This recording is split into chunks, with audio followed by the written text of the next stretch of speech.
எல்லாருக்கும் வணக்கங்க. இன்னைக்கு நம்ம ஈரோடு அம்மாச்சி சமையல் கிச்சன்ல என்ன பண்ண போறோம் அப்படின்னு பாத்தீங்கன்னா,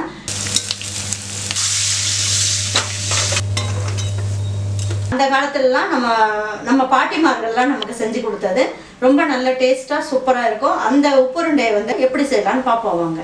நம்மளோட சேனல்ல சப்ஸ்கிரைப் பண்ணாதவங்க சப்ஸ்கிரைப் பண்ணிக்கோங்க. சமையல் குறிப்புகள்லாம் உடனே உங்களுக்கு வேணும்னு நினைச்சீங்கன்னா பக்கத்துல இருக்க பெல் பட்டனை அழுத்தி வச்சுக்கோங்க. பச்சரிசி மாவு எப்படி ரெடி பண்ணேன்ற லிங்க் வந்து டிஸ்கிரிப்ஷன் பாக்ஸில் உங்களுக்கு கொடுக்குறேன். நீங்கள் வந்து அரிசியை தண்ணியில் ஊற வச்சு நீங்கள் ஃப்ரெஷ்ஷாகவே அரைக்கிறதுனாலும் அரைச்சிக்கலாம். இப்போ இந்த உப்பு உருண்டை செய்யறதுக்கு நம்ம ஃபஸ்ட்டு எல்லாத்தையும் வதக்கிக்கலாம். இதுக்கு நான் தேங்காய் எண்ணெய் ஊற்றிருக்கேன். தேங்காய் எண்ணெய் போட்டு நீங்கள் செஞ்சீங்கன்னா நல்ல மணமாகவும் சுவையாகவும் இருக்கும். ஒரு அரை ஸ்பூன் அளவுக்கு கடுகு போட்டுக்கலாம். ஒரு 2 பிஞ்ச் அளவுக்கு ஜீரகம் போட்டுக்கலாம். 1 ஸ்பூன் அளவுக்கு உளுந்தம்பருப்பு போட்டுக்கலாம். 2 ஸ்பூன் அளவுக்கு கடலைப்பருப்பு போட்டுக்கலாம்.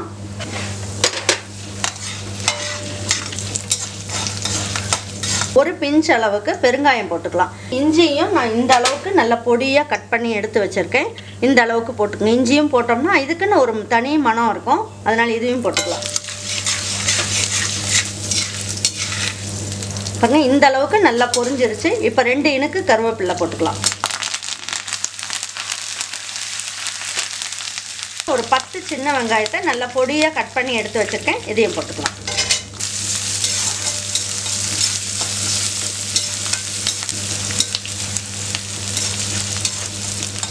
இந்த வெங்காயத்துக்கு ஏற்ற மாதிரி கொஞ்சமாக உப்பு போட்டுக்குங்க. ஒரு 5 ஸ்பூன் அளவுக்கு துருவின தேங்காய் எடுத்து வச்சுருக்கேன். உங்களுக்கு பல்லாக பிடிக்கும்னா மேலே இருக்க ஓடை எடுத்துட்டு நீங்கள் என்ன பண்ணுங்கள், சின்ன சின்னதாக கட் பண்ணி போட்டுக்கலாம். இப்போ இதில் பாதி அளவுக்கு நம்ம என்ன பண்ணுவோம், துருவின தேங்காயை போட்டுக்கலாம். மீதி 1 ஸ்பூன் அளவுக்கு எடுத்து வச்சுக்கலாம். இது ஃபைனலாக என்ன பண்ணணும்னு நான் சொல்கிறேன். கொஞ்சமாக கொத்தமல்லி இலை போட்டுக்கலாம்.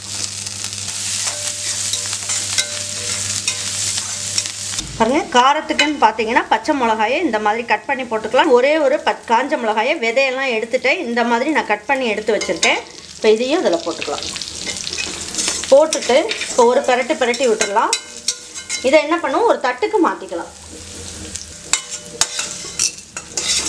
இப்போ இந்த மாவு வந்து நல்லா அழுத்தி எடுத்துக்குங்க. 1 கப் அளவுக்கு எடுத்துக்குங்க. பாருங்க, அதே கப்பில் 2 கப் அளவுக்கு தண்ணி ஊற்றிக்குங்க. இந்த மாவுக்கு தேவையான அளவுக்கு உப்பு இதில் போட்டுக்கலாம். தண்ணி கொஞ்சம் கொதிக்கட்டும். இப்போ பாருங்கள், நல்ல மாவு தண்ணி வந்து நல்லா கொஞ்சம் கொதிக்க ஆரம்பிச்சிருச்சு. இப்போ இந்த மாவை இதில் போட்டு ஒரு கலக்கிக்கலாம்.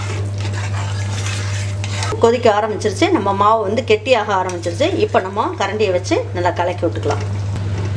நான் வந்து இன்றைக்கி ரேஷன் பச்சரிசியில் தான் செஞ்சுருக்கேன். இதே மெத்தடில் நீங்கள் வந்து கடையில் வாங்குகிற பச்சரிசியிலையும் நீங்கள் செய்யலாம். ஏன்னா இந்த அரிசியை வேஸ்ட் பண்ணக்கூடாதுங்கிறதுக்காக இதில் நிறைய வெரைட்டி நமக்கு வந்து பசங்களுக்கு ஸ்நாக்ஸ் செஞ்சு கொடுக்கலான்றதுக்காக, டிஃபன்லாம் செய்யலான்றதுக்காக உங்களுக்கு செஞ்சு காட்டுறேன். இந்த ஸ்டேஜில் நீங்கள் என்ன பண்ணலாம், பாருங்கள் மாவு நல்லாவே வெந்துருச்சு. இப்போது இந்த ஸ்டேஜில் நம்ம இதை வந்து இதில் போட்டு நல்லா கலந்துக்கலாம்.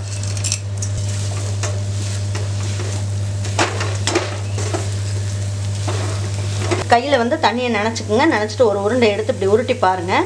நல்லா உருண்டை வந்து நல்லா சூப்பராக வருது. இப்போ நம்ம ஸ்டவ் ஆஃப் பண்ணிடலாம். இப்போ நான் எடுத்து வச்சுருந்தேன் இல்லைங்களா, இன்னும் கொஞ்சம் தேங்காய் அதை இதில் போட்டுடலாம். இப்போ மல்லி இலையும் கொஞ்சமாக தூவி விட்டுடலாம்.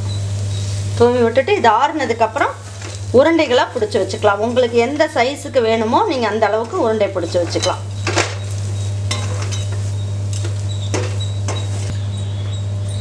பாருங்கள், இந்த மாதிரி உருண்டைகளெல்லாம் உருட்டி எடுத்து வச்சுக்கலாம். நான் உருண்டையெல்லாம் உருட்டி எடுத்துக்கிட்டு உங்ககிட்ட காட்டுறேன். உங்களுக்கு எந்த அளவுக்கு வந்து உருண்டை பிடிக்கணுமோ அந்த அளவுக்கு பிடிச்சிக்கோங்க. இன்னும் பெருசாகவும் பிடிக்கலாம், இல்லை குட்டி குட்டி கோலி குண்டை சைஸ்லேயும் பிடிக்கலாம். ரொம்ப நல்லாயிருக்கும்.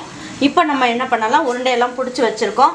நம்ம என்ன பண்ணலாம், இட்லி பானையில் தண்ணி ஊற்றி வச்சுருக்கேன். 1 டம்ளர் அளவுக்கு தண்ணி ஊற்றி வச்சுருக்கேன். இப்போ அது கொதிச்சிக்கிட்டு இருக்கு. இப்போ நம்ம என்ன பண்ணுவோம், மூடி வச்சிடலாம். மூடி வச்சுட்டு ஒரு 7 நிமிஷத்துலேருந்து 10 நிமிஷத்துக்குள்ளே வெந்தால் போதும். வெந்ததுக்கப்புறம் உங்ககிட்ட காட்டுறேன். பாருங்கள், இது நல்லா வெந்துருச்சு. இப்போ நம்ம என்ன பண்ணியிருக்கோம், நல்லா ஆறுனதுக்கப்புறம் இப்போ இதை எடுத்து வச்சு நம்ம பரிமாறிக்கலாம். இப்போ பாருங்கள் எவ்வளோ சூப்பராக நல்லா மெத்துன்னு நல்லா வந்திருக்கு. இதை எடுத்து வச்சு நம்ம பரிமாறிடலாம். உருண்டை எடுத்து நான் உங்களுக்கு பிச்சு காட்டுறேன். பாருங்க சூப்பரா நல்லா மெத்துன்னு நல்லா வந்திருக்கு பாருங்க.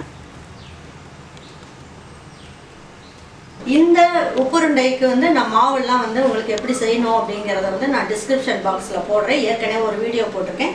இது வந்து நான் ரேஷன் பச்சரிசியில் தான் செஞ்சுருக்கேன். ரொம்ப அருமையாக ரொம்ப நல்லா வந்திருக்கு. இதெல்லாம் நம்ம அந்த காலத்தில் நம்ம பாட்டிமார்கள்லாம் வந்து நமக்கு இதை செஞ்சு கொடுத்தது. இனிமேலாம் நம்ம வீட்டில் ரொம்ப சூப்பராக ஈஸியாக ஒரு 2 நிமிஷத்தில் அருமையான உப்புருண்டை செஞ்சிடலாம். உங்கள் வீட்டில் இருக்க பிள்ளைங்களுக்கும் செஞ்சு கொடுங்க. செஞ்சு கொடுத்துட்டு அவங்களுக்கும் உங்களுக்கும் பிடிச்சிருந்ததுன்னா லைக் பண்ணுங்கள், ஷேர் பண்ணுங்கள், சப்ஸ்கிரைப் பண்ணுங்கள், மறந்துடாமல் கமெண்ட்ஸ் பண்ணுங்கள். தேங்க்யூ ஃபார் வாட்சிங் ஈரோடு அம்மாச்சி சமையல். தேங்க்யூ.